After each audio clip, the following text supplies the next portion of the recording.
Friends, आज हम बात कर रहे हैं यस बैंक की। यस बैंक से निकल कर आ रही है दो तीन बहुत बड़ी अपडेट, जिनको एक एक करके डिस्कस करेंगे और जानने की कोशिश करेंगे क्या आने वाले समय में यस बैंक में शानदार तेजी आने वाली है। यस बैंक ने अपने क्वार्टर वन के आंकड़े पेश कर दिए, बहुत ही शानदार आंकड़े निकल कर आए। यहाँ पे इनकी लोन और एडवांस दोनों में ही शानदार बढ़ोतरी है, जो इशारा है कि आने वाला क्वार्टर वन बेहतर रह सकता है और पिछले क्वार्टर फोर से शानदार रिजल्ट हमें देखने को मिल सकता है। तो क्या इस समय हमें इन्वेस्टमेंट करना चाहिए? क्या इस गिरावट का हमें फायदा उठाना चाहिए? यहाँ पे जो इसके इन्वेस्टर थे, यानी जिसने यस बैंक को फिर से खड़ा करने में सहयोग किया था, उन बैंकों की तरफ से भी एक बड़ी अपडेट निकल के आ रही है, जिसमें यस बैंक के साथ में एसबीआई, एचडीएफसी बैंक और आईसीआईसी बैंक का बड़ा सहयोग था। तो उनकी तरफ से क्या रिपोर्ट निकल के आ रही है उसको भी डिस्कस करेंगे। क्या वो आगे भी बने रहेंगे या फिर यहाँ से वो एग्जिट होने वाले हैं? जिस तरह से अब नया बोर्ड के गठन होगा उसके बाद में क्या संभावना बन रही है? क्या वाकई में यस बैंक यहाँ से तेजी से ग्रो कर सकती है या फिर आपके इन्वेस्टमेंट को डूबा देती है यस बैंक? बहुत सारे सवाल है जिनके जवाब जानने की कोशिश करेंगे इस वीडियो के माध्यम से। तो एक एक करके उन सारी अपडेट को डिस्कस करेंगे, साथ में कैसी परफॉर्मेंस रह सकती है आगे वो भी जानने की कोशिश करेंगे। लेकिन फ्रेंड, उससे पहले अगर आप पहली बार हमारे चैनल पे आए तो चैनल को सब्सक्राइब कर दीजिए, एक बेल आइकॉन दबा दीजिए ताकि जब भी नया वीडियो बने पहला नोटिफिकेशन आपको मिले। वीडियो पसंद आए तो लाइक शेयर जरूर कीजिए। चलो फ्रेंड्स, वीडियो स्टार्ट करते हैं। मैं हूँ आपका दोस्त एस.बी. दवे और हमारे अपने चैनल ऑनलाइन कमाई में आपका बहुत बहुत स्वागत है। सबसे पहले आज के ट्रेडिंग को डिस्कस कर लेते हैं। स्टॉक ओपन हुआ 12.70 पर, लो बना 12.60 का और हाई है 12.85 का। एंड में जो क्लोजिंग है वो 12.60 पर है, यानी नीचे की तरफ क्लोजिंग है। 0.40% की गिरावट के साथ में क्लोजिंग हुई है। अब यहाँ पे वॉल्यूम को देखें तो बीएसई में आज 56,34,000 का वॉल्यूम हुआ, सामने 23,17,000 की डिलीवरी उठाएगी। डिलीवरी का परसेंटेज 41.13% है। बात अगर एनएससी की करें तो यहाँ पे 1,63,80,000 का वॉल्यूम हुआ, सामने 71,50,000 की डिलीवरी उठाएगी। डिलीवरी का परसेंटेज 43.65% है। तो काफ़ी दिन के बाद आज वॉल्यूम कम हुआ है। अगर इसके वॉल्यूम को हम एनालिस करें, पिछले एक महीने पहले इसका 6 करोड़ का वॉल्यूम था, 1 वीक पहले भी 6 करोड़ का वॉल्यूम होता, कल काफ़ी ज़्यादा 10 करोड़ का वॉल्यूम होता, लेकिन आज 3 करोड़ का ही वॉल्यूम है। तो वॉल्यूम में काफ़ी ज़्यादा कमी है। अब आज बाजार में फिर से दबाव देखने को मिला, बाजार में गिरावट देखने को मिली हमें। अगर हम निफ्टी 50 की बात करें तो 15,810 पर क्लोजिंग रही, जहाँ पे 0.15% की हमें गिरावट देखने को मिली। निफ्टी बैंक की बात करें तो 33,815 के स्तर पर क्लोजिंग रही, जहाँ पे करीब 0.37% की गिरावट थी। और निफ्टी पीएसयू बैंक की बात करें तो 2,488 के स्तर पर क्लोजिंग रही, जहाँ पे 0.01% की मामूली सी गिरावट थी। और निफ्टी प्राइवेट बैंक की अगर हम बात करें तो यहाँ पर 17,017 के स्तर पर 0.43% की गिरावट थी। तो आप देख सकते हो कि लगभग आधा प्रतिशत की गिरावट थी प्राइवेट बैंकों के अंदर, और लगभग उतनी ही गिरावट हमें यस बैंक में देखने को मिली। तो इस गिरावट के पीछे वजह है बैंकिंग सेक्टर में गिरावट। जैसे कि आपको पता ही होगा, यस बैंक के अंदर एसबीआई का एक बड़ा इन्वेस्टमेंट है, यानी लगभग 30% की स्टेक एसबीआई का, और इसीलिए उसको यस बैंक को एसबीआई की सब्सिडियरी ही कहा जाता है। तो यहाँ पे अगर आप देखो तो इनकी जो क्वार्टर वन के जो आंकड़े निकल कर आए वो बहुत ही उत्साहवर्धक है। इनकी करीब जो लोन बुक है वो बहुत मजबूत हुई है, यानी आप देखो तो सालाना आधार पर यहाँ पे 14% की बढ़त दिखाई दे रही है। और अगर क्वार्टर ऑन क्वार्टर बेसिस पे देखें तो करीब 3.10% की बढ़त देखने को मिल रही है। तो यहाँ पे आपको ईयर ऑन ईयर बेसिस पे भी बढ़त देखने को मिल रही है और क्वार्टर ऑन क्वार्टर बेसिस पे भी बढ़त देखने को मिली है। तो इनकी लोन बुक बढ़ी है, जो बढ़कर 1.90 लाख करोड़ रुपये तक पहुँच गई है। तो ये बहुत ही शानदार आंकड़े, यानी लगातार इनका कारोबार बढ़ रहा है, लोगों का भरोसा बढ़ रहा है बैंक की तरफ। इसके अलावा अगर बैंक की डिपॉजिट की बात करें तो 18.30% की बढ़त देखने को मिल रही है, और वो बढ़ के फिर 1.93 लाख करोड़ रुपये तक पहुँच गया इनका डिपॉजिट। लेकिन अभी फिलहाल क्वार्टर ऑन क्वार्टर बेसिस पे देखें तो 2% की गिरावट है, जो थोड़ी सी इनके लिए चिंताजनक बात है, लेकिन फिर भी लगातार अच्छा डिपॉजिट भी बन रहा है। अब सबसे बड़ी बात निकल के आ रही है कि ब्रुकफील्ड और साथ में ब्लैक रॉक जैसे बड़े बड़े जो इन्वेस्टमेंट फंड है, फॉरेन इन्वेस्टमेंट फंड, वो यहाँ पे इन्वेस्टमेंट के बारे में सोच रहे। तो आप समझ सकते हो कि यस बैंक के ऊपर लोगों का भरोसा तो है ही, साथ में बड़े बड़े फंड हाउस भी यहाँ पे अपना सुरक्षित निवेश तलाश रहे। इसका मतलब ये है कि आने वाले समय में यस बैंक में आपका इन्वेस्टमेंट डूबने की भी संभावना बहुत कम हो जाती है। अगर इससे पहले देखें तो यस बैंक ने अपने MCLR में बढ़ोतरी की थी।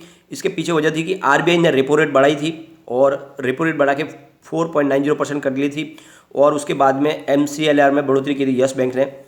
अब ये जो बढ़ोतरी हुई है इसका मतलब ये कि यस बैंक ने अपने नए और पुराने कर्जदारों की ब्याज दरों में भी बढ़ोतरी की है। इसके अलावा होम लोन, व्हीकल लोन और मार्जिनल कास्ट में संबंधित दूसरे लोन है उसमें भी EMI में बढ़ोतरी होगी। अब यहाँ पे एक और बड़ी अपडेट निकल के आ रही है।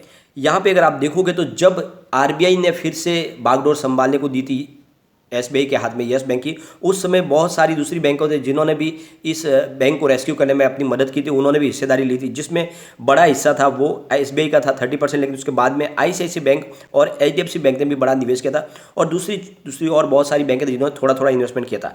लेकिन अब यहाँ पे लगभग 2 साल हो गए हैं, और यहाँ पे जो सबसे बड़ी अपडेट निकल के आ रही है कि जो यस बैंक का जो पुराना बोर्ड है उसको भंग कर दिया गया है, और अब यस बैंक के नए बोर्ड के साथ में जब शुरुआत होने वाली है, तो ऐसे में यस बैंक की तरफ से कहा गया है कि जिस बैंक को भी यहाँ पे अगर वो अपनी एग्जिट करना चाहते हैं पोजीशन, तो वो निकल सकते हैं। लेकिन यहाँ पे जो सबसे बड़ी गुड न्यूज़ निकल के ये आ रही है कि आईसीआईसीआई बैंक और एचडीएफसी बैंक, एसबीआई, कोई भी यहाँ पे अपनी होल्डिंग को कम करने वाले नहीं है, यानी उनको भरोसा है यस बैंक पे, इसीलिए यहाँ पे ये तीनों बैंकें अपनी होल्डिंग को बना के रखेंगे। उनकी तरफ से कोई ऐसी बातें नहीं कहेगी कि वो अपनी होल्डिंग को यहाँ पे ट्रिम करने वाले। तो ये आप समझ सकते हो कि आईसीआईसीआई बैंक, एचडीएफसी बैंक और एसबीआई ने पूरा भरोसा जताया यस बैंक की परफॉर्मेंस के ऊपर, और उनको यकीन है कि जो नया बोर्ड होगा वो भी अच्छे से काम करेगा, और इसीलिए वो अपनी होल्डिंग को यहाँ पे कम करने वाले नहीं। तो एक समझ सकते हैं आप कि जिस तरह से डर व्यक्त किया जा रहा था कि जब जो लॉक इन पीरियड खत्म होगा तो काफ़ी लोग हैं जो इसमें से निकल जाएंगे, तो ऐसी कोई बात नहीं है। जिन बैंकों को यहाँ से एग्जिट होना वो ऑलरेडी हो चुके हैं, और अब ये जो बैंक बची है, ये बड़ी बैंक है हिंदुस्तान की, ये तीनों बैंकें अपनी होल्डिंग कम नहीं करने वाले। तो आप समझ सकते हो कि इनके सामने प्रस्ताव रखा गया था, लेकिन उन्होंने उसको नामंजूर किया। उनका कहना है कि फिलहाल हम अपनी होल्डिंग को नहीं घटा रहे।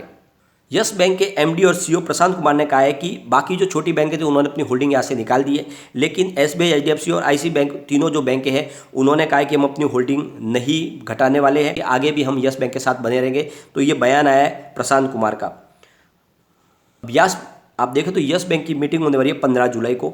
इस एजीएम में जो नया बोर्ड का गठन होगा उसकी मंजूरी ली जाएगी, और इस रीस्ट्रक्चरिंग स्कीम के तहत जो बोर्ड बना गया था, जो उस बोर्ड के तहत नया बोर्ड बनेगा।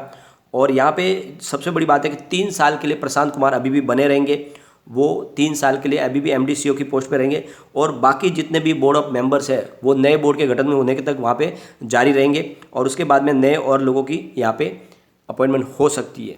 फिलहाल बैंक का जो मौजूदा बोर्ड है उसमें 4 निदेशक शामिल हैं, जिनमें सबसे ऊपर एमडी तो प्रशांत कुमार है, उसके बाद में बोर्ड के अध्यक्ष जो है सुनील मेहता है, और बोर्ड के सदस्य में महेश कृष्णमूर्ति और अतुल भेड़ा है। एसबीआई की तरफ से इसमें 2 नाम थे और 2 आरबीआई की तरफ से थे, जो अभी भी आगे इसमें शामिल रहेंगे, लेकिन ये या तो 1 साल तक रहेंगे या फिर नए बोर्ड के गठन तक रहेंगे। हम यस बैंक के पिछले 1 साल के रिजल्ट को अगर डिस्कस करें तो मार्च 2021 में 3,791 करोड़ रुपये का बड़ा लॉस हुआ था, लेकिन फिर जून में बैंक को 204 करोड़ रुपये का प्रॉफिट हुआ, जो सितंबर 2021 में बढ़कर 223 करोड़ रुपये तक पहुंच गया, और दिसंबर 2021 आते थे बैंक का प्रॉफिट 266 करोड़ रुपये तक पहुंचा, और मार्च 2022 में बैंक को 372 करोड़ रुपये का प्रॉफिट मिला।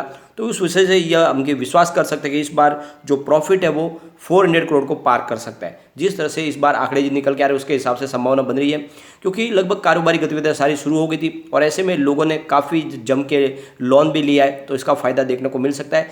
तो ये नतीजे इस बार हमें आगे दिशा तय करेगी यस बैंक की, और इस वजह से यहाँ पे आपको निवेश करना ही चाहिए, क्योंकि काफ़ी अच्छी फेयर वैल्यू में मिल रहा है स्टॉक। आने वाले समय आपके निवेश को ये कई गुना बढ़ा सकता है। सबसे बड़ी बात यह है कि यस बैंक लगातार अपने एनपीए को रिकवर करने के लिए हर तरह की कोशिश कर रही है। यहाँ पे अगर आप देखोगे तो रिलायंस कैपिटल नीलाम हो रही है, रिलायंस कैपिटल के ऊपर बहुत सारा कर्जा है, तो अब रिलायंस कैपिटल पे पूरा कब्जा करने की तैयारी शुरू हो चुकी है, और एक प्रबल दावेदार के रूप में यस बैंक उभरी है, जो आने वाले समय में पूरी की पूरी रिलायंस कैपिटल की जितनी सब्सिडरी कंपनियाँ हैं, जिसमें अलग अलग कंपनियाँ, वो सारे के ऊपर एक साथ में कब्जा करना चाहते हो, यानी वो यस बैंक वो पूरी कंपनियाँ लेना चाहते हैं। दूसरी तरफ अगर आप देखोगे तो कार्निवल सिनेमा के ऊपर जो उन्होंने लोन दिया, जो एनपीए बना, उसको रिकवर करने की कोशिश करी है, और कहा गया है उनके मैनेजमेंट से कि आप जल्द से जल्द किसी के ये कंपनी बेचें और हमारा जो भी है बकाया वो हमें वापस करें।